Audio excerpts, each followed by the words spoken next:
Hello everyone, welcome back to Let's Roleplay Dragon Age Origins. Hey, so I realized after I turned off the recording last time, there actually is something else to do here, which is go see if we can't beat that room full of Mabari, since we've leveled up at least once since then. But roleplay-wise, I don't think it makes much sense that I just said, like, oh my gosh, we have to find the Urn of Sacred Ashes, let's go! And then instead I walk back in and fight some dogs. So, we'll leave it. If we get the chance to do it when we come back and there's a little bit less urgency, fine. Otherwise, that's a room I'm prepared to just not get to. That's okay, too. Okay, so like I said, I think we're going to go back to camp first, rest up, get everybody nice and refreshed. Now that we're back And at Alistair the camp, wants to talk. I want to talk about what happened at Redcliffe.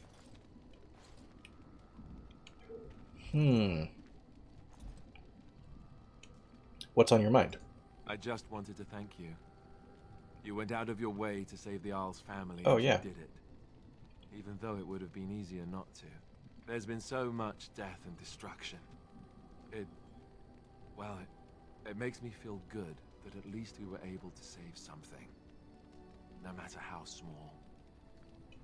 I owed the Isle that much.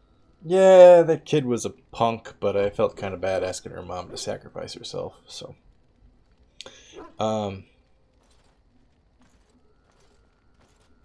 I mean, I don't need to say you're welcome because it was a team effort, you know.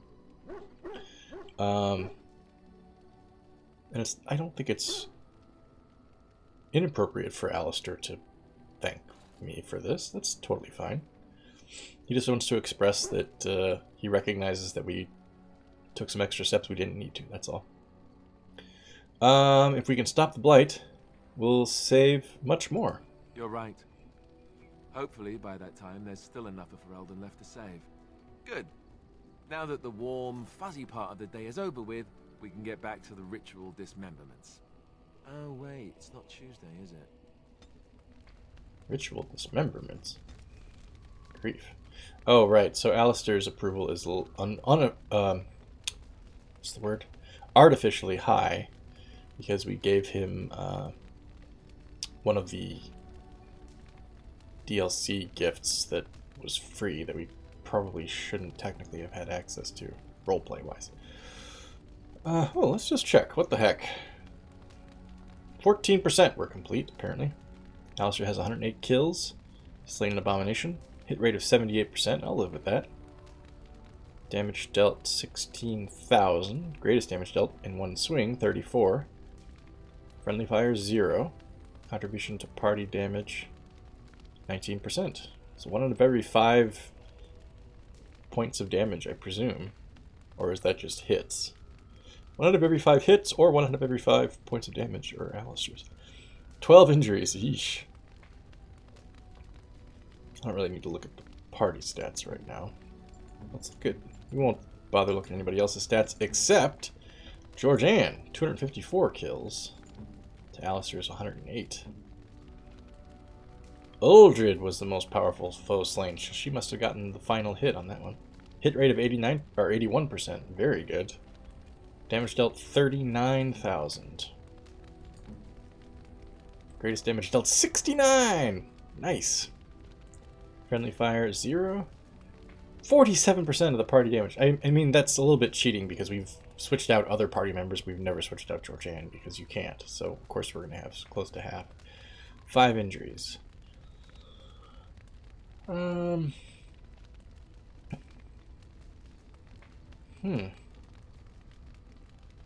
powerful foe slain was Uldred.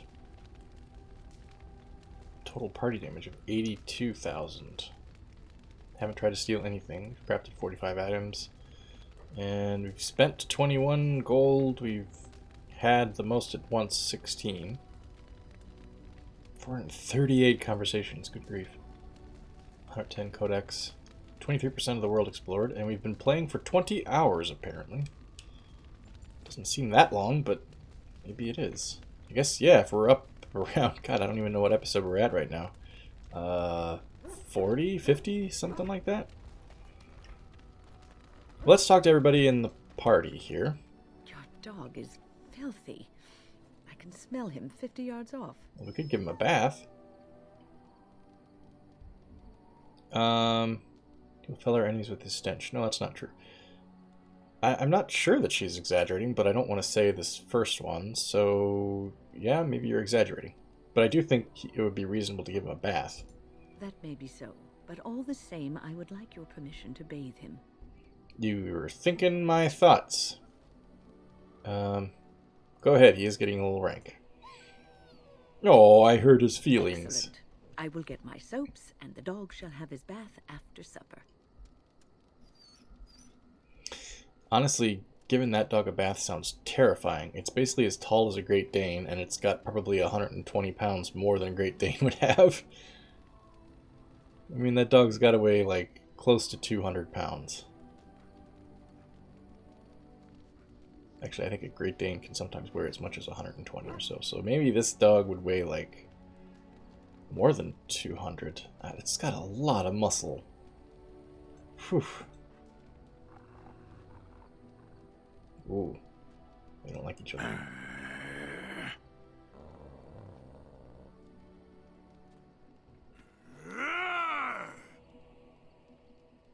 Watch them see what they do. You are a true warrior and worthy of respect.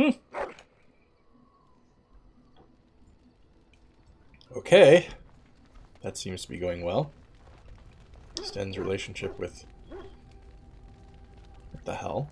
Well, let's win. Who's this bloke?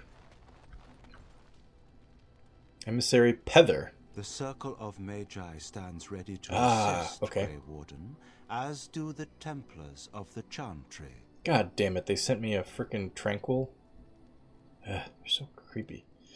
Okay, be ready, sir. As is my duty, Grey Warden. I would ask him if he needed anything, but I don't think that would occur to me right now. I think right now I'm more about, like, fucking A, you better be supportive. Given what we did for you. Morrigan. What do you wish of me? Let's ask her something. If you must. Oh, you know what? I think I've asked her all of these already. Hang on. Something personal? What do you wish of me? We are in camp, so 'tis as good a time as any. Why are you still here? No, never mind. Never mind, just nothing new to unlock with Morrigan. Let's see if Sten or Liliana have something interesting to say. Yes. Oh, he was kneeling down. I thought maybe that'd be something we could talk to him about. What were you doing in that cage? We'll discuss something you mentioned. Yeah, let's do that. Speak then. No. Then I suggest I we don't move on. give a shit about the chant. I have a question. I am hardly surprised. Why did you come to Ferelden? To answer a question. What was the question? The Arishok asked what is the Blight. By his curiosity, I am now here. See. I don't think we have to ask what an Arishok means. I think the context implies it's some kind of leader. Why would the Qunari care about the Blight? I don't think that needs to be asked either, because any right-minded nation, tribe of people, whatever the circumstances are, would be concerned about any kind of possible enemy, you know? Especially one as seemingly militant as the Qunari. Right? Like, I'm just thinking if the United States found out that there was a new, I don't know, like if, it sounds kind of crazy, but what if, like, Tibet was feeling their oats and was like, fuck it, we're going to engage in a terrorist campaign against China until we get our freedom or something like that. As soon as the United States heard about it, they'd want to find out, like, hang on, we need some spies on the ground there to find out what the deal is. Even if it's not necessarily a danger to the United States at that moment. You still want to know what the fuck's going on, right? Seems pretty reasonable. Don't you have to report back then? Yes. Honestly, Tibet would never do that, I don't think. That would seem kind of crazy if they did. But it's just a shitty example. the only one I can come up with in the spur of the moment like that. Okay, so he's going to report. When are you going to do that? Never. I cannot go home. You just said you would report. Why not? It doesn't matter now. Can we move on? We keep the dark spawn waiting.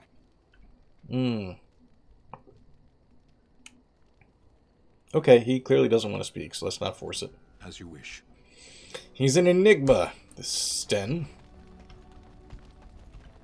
Wynn. Right, I gotta talk to the Wynn. Oh, it's been a long day. Rest would be welcome. Well, that's why we're here. Are you alright? Yes, of course. I am just a little weary. As you may have noticed, I'm no spring chicken. No, you're a person. Ha ha ha. That could be maybe like I'm from the underground, I don't understand that expression, but I think the context is clear. You know, speaking of expressions and like not understanding the context of them, I've been rewatching Star Trek The Next Generation, and I think I'm in season 4 now. I've watched the whole thing cover to cover before.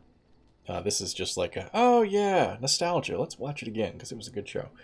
But as I'm watching it again, one thing that annoys me this time that never did before, I think I never really paid attention to it, is how Commander Data, who has encyclopedic knowledge of everything, right? Like he can rattle off facts about history in if it's relevant. He can talk to you about how the ship runs. He can talk to you about political situations between the Federation and any other species that they've had contact with. He knows all this stuff because he's basically got like the internet in his head, essentially, right? The non-shitty parts of the internet, not the awful 4chan boards and shit like that. Yet, there are multiple points in the show where somebody will say they'll use an idiom or a metaphor or something like that, and Data always gets this like, gets this weird look on his face, and then you can see that his processors are working, and then he says, yes, of course, you mean blah, blah, blah, blah. A human expression meaning this. It's just a little weird that when he's rattling off facts, he doesn't need to think at all. It's right there on the top of his mind. But when it comes to like, oh man, it's raining cats and dogs out there, he's like, raining cats and dogs, a human expression that means like, come on, dude, you know how to speak a language, like you learned English. It's a fucked up language that's really really screwy for non-native speakers, right? If you know English, you're good enough to know, between your English and your internet brain, you're good enough to understand these expressions in an instant. You don't need to like sit and process about them. I know that it was just kind of a poetic license to get some humor out of the character and everything, but it seems a little forced, given what we know about how much computers can process these days. And Data is basically like a super computer. Maybe in the late 80s, early 90s, it seemed reasonable that your computer would take some time to pull up a reference like that or something. I don't know. Anyway. It's a little hard to miss that she's old. That's rude. We're very sprightly for your age. What's the least insulting? Say she has old bones, or that you're sprightly for your age? I think I'm going to amend this, or edit this. I think Georgianne is actually saying, hey, you're very sprightly, though. I don't think she's going to mention the age component. It reminds me of, like, trying to agree with a person who's maybe not being self-deprecating, but admitting something that they are maybe proud of, but demonstrates that in the past they were disappointed with themselves. And then trying to respond to that positively and completely face planting. Like, I used to work at a bar, and one of the hostesses mentioned one day within earshot, I've lost like 15 pounds in the last 3 months. And I said like, oh, you look so much better. And then she gave me a look like, what the fuck was that? And I was like, oh, shit. Damn it. Yeah, saying you look so much better makes it sound like you looked like shit before. When I was trying to say, like, hey, congratulations, that's great, what actually came out was, man, you look like shit before. So much learning that goes on in trying to speak with people. Anyway, you're very sprightly. Thank you. You're very kind to say so. But in all honesty, I do not know how many years I have left in me. I have lived for such a long time, but there is always something else to do. And I have to keep going in order to do it. I think I will be glad when I am done. Hey, we still need you. Don't say those things. Oh, no. I'm not the sort of person that leaves things unfinished. I'll see this through, I promise. That makes me wonder, is there an ending in the game where Wynne dies for some reason? I've never seen it and I've not heard of it. But the way that she's talking about herself, like, oh, no, I see everything through, don't you worry. Kind of makes me feel like maybe there's a possible ending to this game where you sacrifice her or she dies from some other cause. Yes? I'd like to talk, Liliana. Well, here I am. Yes, of course, here you are. You were a traveling minstrel. Do you have any tales to share? Of course I do. I love stories far too much to keep them to myself. Everyone should be able to benefit from them, I think. Know any stories from Orlais, this strange land you're from, so far away? Of course, Orlesians enjoy telling stories. I shall tell you my favorite tale of Aveline, the Knight of Orlais. That sounds interesting. A long time ago, a girl child was born to a farmer. He had hoped for a son, not a daughter, and so he told his wife to abandon the child in the woods. Before the cold could claim her, the baby was found by a tribe of Dalish elves who took pity on the poor mewling thing and raised her as their own. Aveline, for that is what they called her, grew strong and quick and clever under the guidance of the elves. She learned to wield the sword as well as any man, could kill a deer with an arrow at 100 paces, and was as graceful on the back of a horse as she was on foot. Okay, continue. Aveline's Dalish guardians saw that she could easily best any Orlesian chevalier in battle, and wanted to show the cruel humans the child they had left to die. They bestowed upon her a fine horse and armor, and sent her to prove herself to her people in the grand tourney. Now in those days, no woman was allowed to take up arms, let alone compete in the grand tourney. But Aveline kept her helmet on and was not discovered. Aveline is a foil for Georgianne. That's interesting. Okay, did she win? Aveline won many events and gained the approval of the adoring crowd. Yeah. Eventually, she came face to face with the knight Kaleva in the grand melee.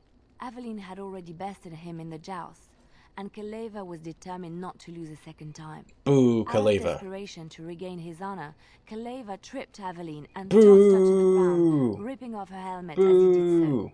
Silence fell upon the arena as Aveline was revealed. Kaleva declared the previous competitions invalid. A woman had taken part, and this was not allowed. But the crowd cheered for Aveline. Yeah. Kaleva was furious, for he had lost to a woman and was now being shamed. Blinded by his rage, he forced Aveline to her knees. "Know your place, woman," cried he, and slit her throat. Fuck. Okay. I think here Georgianne was thinking like, oh man, the crowd was behind her. That'd be great, because when she was revealed in the proving, the crowd, or at least the ones that she could hear, were very much like, oh, what? Terrible! Boo! Hiss! This is awful! She didn't get any favoritism at all from the crowd, and so she was thinking like, wow, Aveline got better than I did. And then Liliana mentions that he slit her throat, and it's like, oh fuck, okay, actually my fate wasn't so bad, was it? That's terrible. The son of the king, Prince Freyan, was present.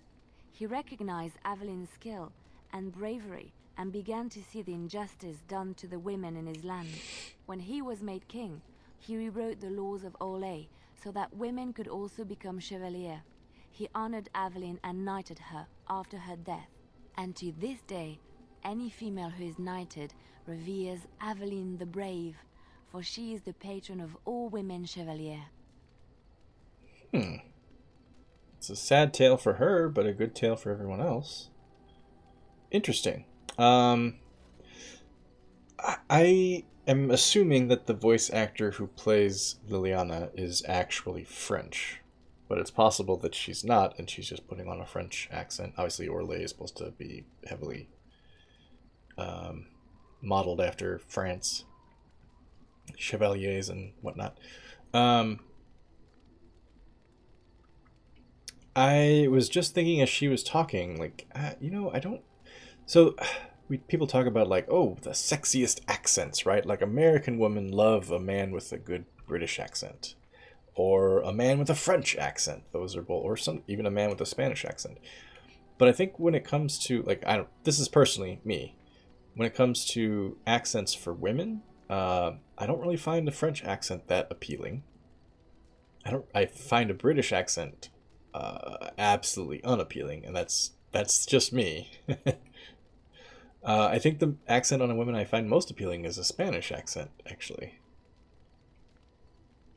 I don't know. Of the typical European, Spanish or like Italian or something like that. I don't think anybody finds German accents that sexy amongst Americans, since Germans have played the villain, or rather, German characters are the villains in so many movies. Not that they're normally played by German actors or anything.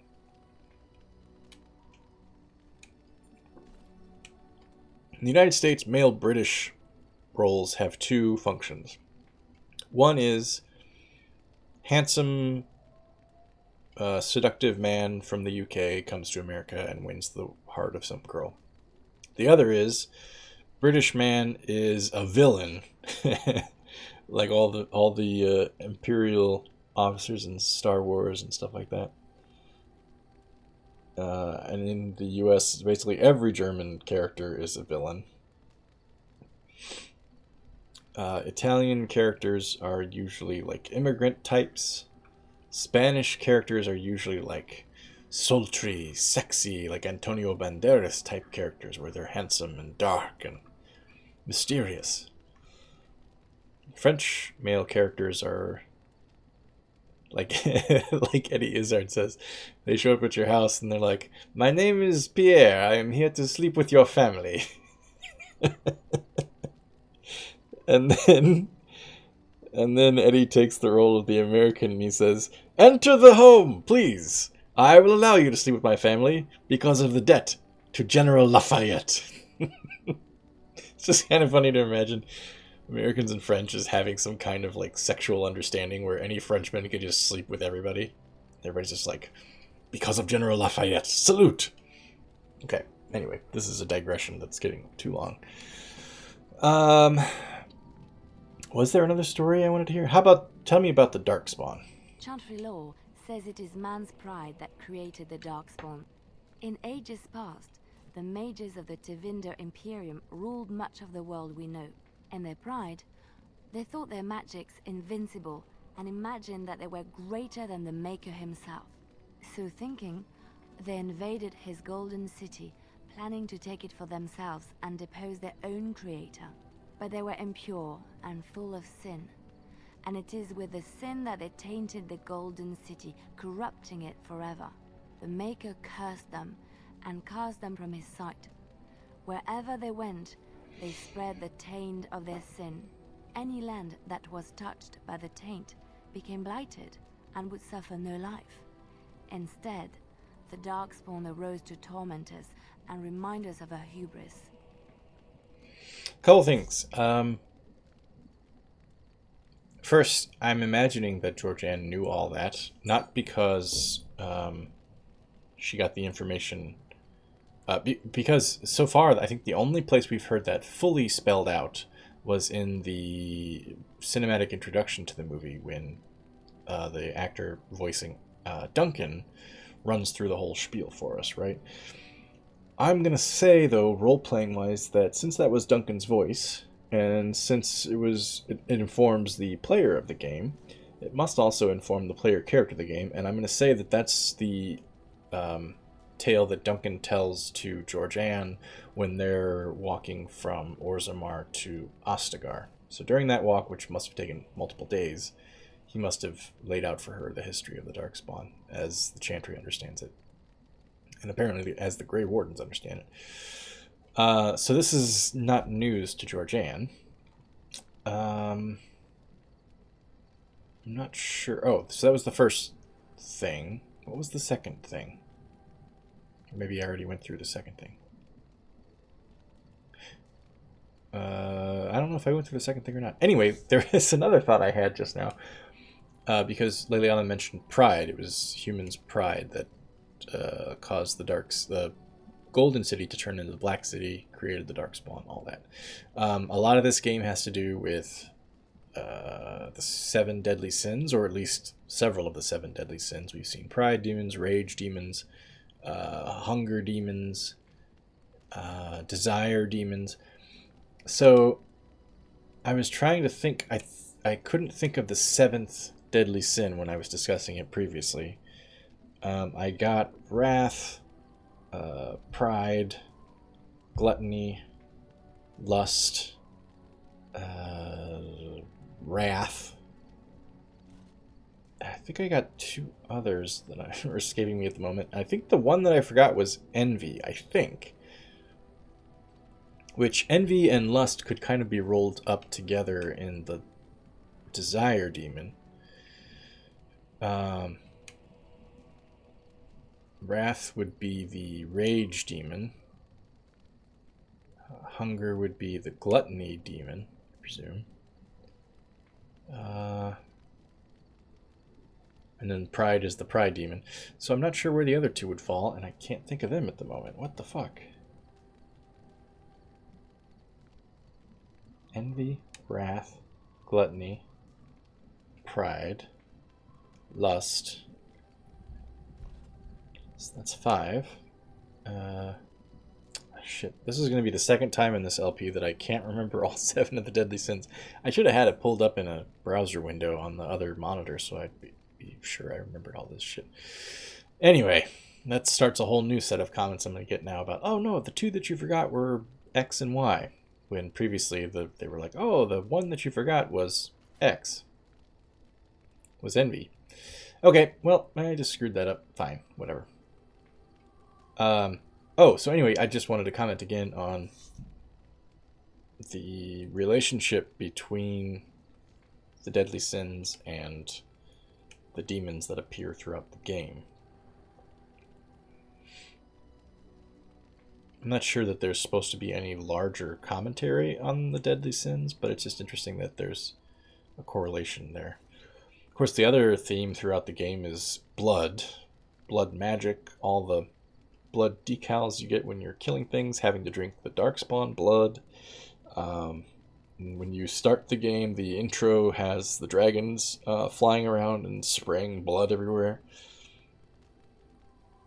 Blood as, life and representing death when it's spilled, all that kind of stuff. We'll see if it plays into some larger theme as we go, but clearly Bioware had blood on the brain when they were making this game. I don't think we need to hear any stories. Let's just move on.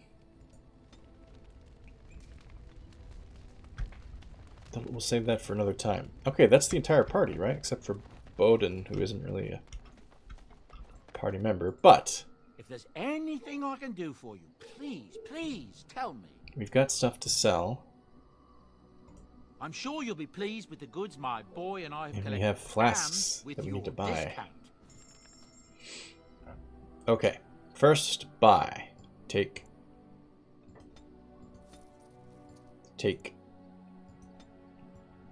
Nope, get all 4. Concentrator, flasks. Buy all. Fuck. Do that. Honestly, maybe even buy all again. It's expensive. It would be another 1.5 gold pieces. Sure.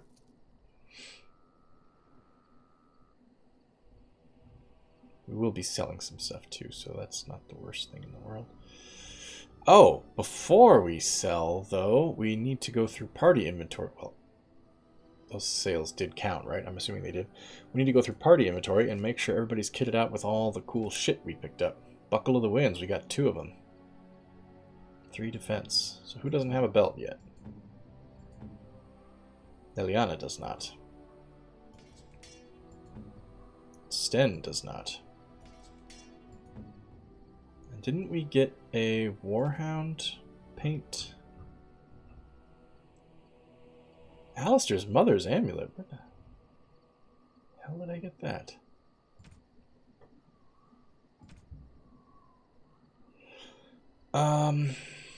Pretty sure I did. Is it here? Oh, and a war harness. War harness. 2 armor penetration, 8 armor. I'm going to say that's better than 2 constitution. Let's see how this changes up here. Yeah, 10 points. That's not bad. I'll take it. 4 damage versus beasts, or plus 30 physical resistance.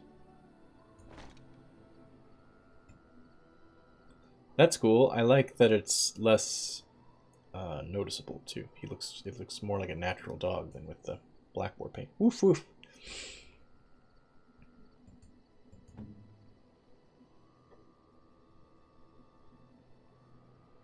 Whoa. Will I still get the set bonus? Yes. Wow, that's considerably better. How did I not notice that before?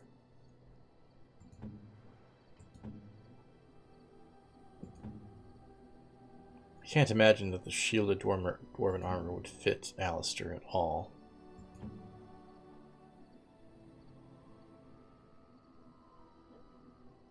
No cool rings for you yet. No boots for you yet. Something to look for. Oh, excuse me a moment.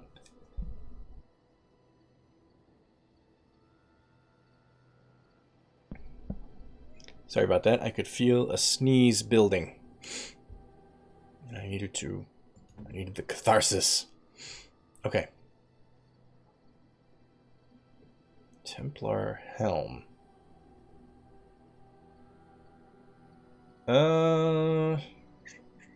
He doesn't have a bonus. So what the hell? No, that doesn't work. That's no good. It's too different.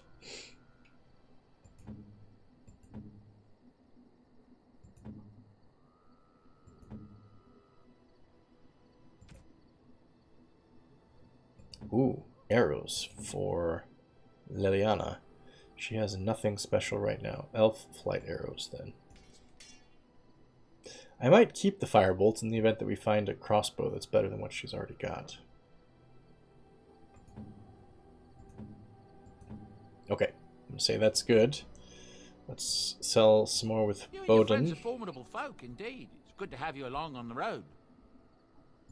I'm sure you'll be pleased with the goods my boy and I have collected, and with your discount. Enchantment? Enchantment. Okay. Does he have any... He doesn't have any elf root or anything like that. Damn. Unless it's in here. Ooh, lots of runes. Holy crap. King Merrick's shield. Oh, that's another DLC added one, I presume. Ugly boots. I'm going to say if they're free, they must be DLC added. I'm not going to buy them if they're free.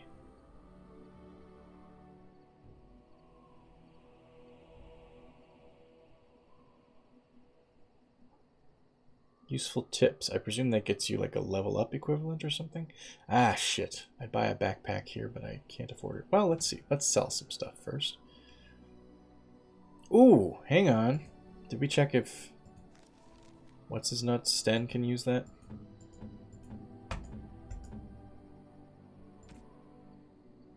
He can't. Required strength 34.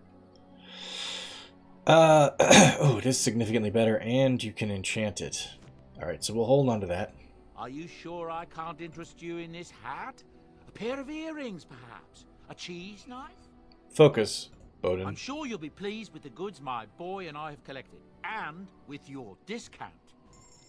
Okay, anyway. So we're not selling that yet. We're not selling that. We're not selling that. We can sell that. That. That. That. That. I don't know what we're keeping that for. You can equip it on a character. I wonder if that's for... can't think of her name at the moment. Oh, that's spoiler just saying her. The golem that we find later. Shock bomb! I'll have to remember to use that. I don't think I will. Okay. Deathroot extract, venom, lesser spirit bomb. Yeah, sell it. I'll never think to use it. Lots of runes, a small gold bar. Oh, that's a gift. That's a gift. That's a gift. Gift. Gift. Gift. Gift. Gift. Gift. Gift. Gift. Gift. Okay, maybe I should sell these two because these were free. Send them back. Because I don't want to accidentally give them to people and get a huge 50-point bonus. Okay.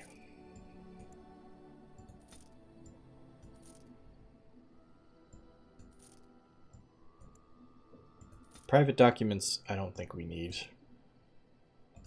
They're not worth it really to pick up going forward. Neither is blank vellum for that matter. Good grief.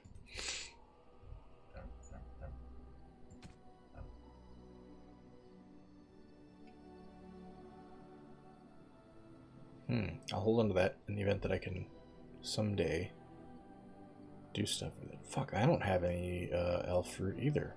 Oof. I got a shitload of flasks, though. Okay. Enchantment? Enchantment. Enchantment! Okay, excuse me, Usaris. What are our best runes? Expert lightning rune. And journeyman lightning or journeyman dwemer. So, is it a coincidence that Dwemer, and did they pull that from the Elder Scrolls with the Dwemer? I'm not sure.